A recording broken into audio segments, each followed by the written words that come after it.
looked at the warriors beyond the title warriors and beyond what's in the media about how they're not very nice people, etc., you'll see that they're iron workers.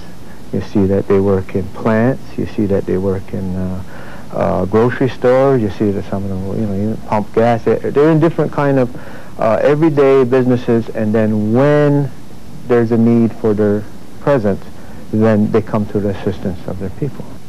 Montour played a leading role in an armed occupation in 1974. Warriors took over an abandoned camp in New York State's Adirondack Mountains.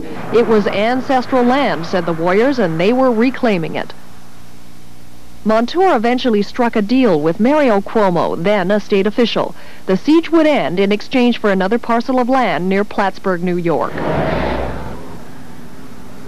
Today, a bingo hall and a cluster of homes constitute what is called Ganyanga. Not much to see, but the warriors say it is their stronghold. They want it, and they'll defend it. Last spring, a helicopter flying over was shot at. One passenger was wounded, and the chopper had to land on the warrior territory. The warriors said they didn't fire the shots, but they do in principle lay claim to sovereignty of their airspace. Ask the warriors what they believe in, and they will tell you Mohawk sovereignty. And on that point, they have the support of the entire community.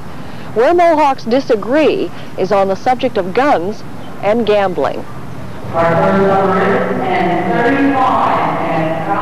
The coming of the bingo halls and casinos left the Mohawk community bitterly divided. The warriors intimately involved in the running of the casinos were also their main beneficiaries. The money made here paid for the guns. The warriors argue it's a means, not an end.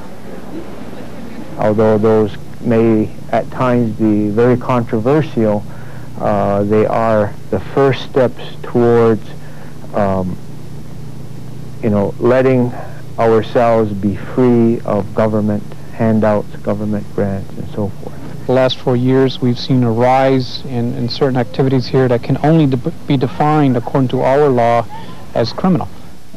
Doug George, a Mohawk from Akwesasne, is also an advocate of Mohawk sovereignty, but he is anti-gambling, anti-warriors. When you adopt that as a tactic, as they have, the ends justify the means. You're corrupted by those means, absolutely. And in the pursuit of power, the single-minded pursuit of power and wealth, these people have permeated our community, have saturated our community with a sense of fear and dread. They're about in the middle of the bridge now. The split between the warriors and their opponents erupted last spring on the Akwesasne Reserve. It was civil war. 2 Mohawks were killed. There has not been armed aggression against Indian people by the Warrior Society. That has been a very good disinformation campaign by people that call themselves the anti-gamblers. I call them anti-sovereignty people. Critics would say to you that the warriors don't care about sovereignty, that they don't care about the traditional ways. What they care about is guns, gambling, smuggling, period.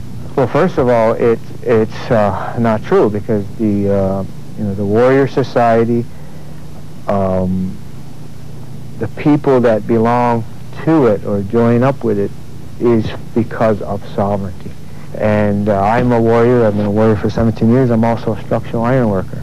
And I am not going to put my life on the line, or my wife's life, or my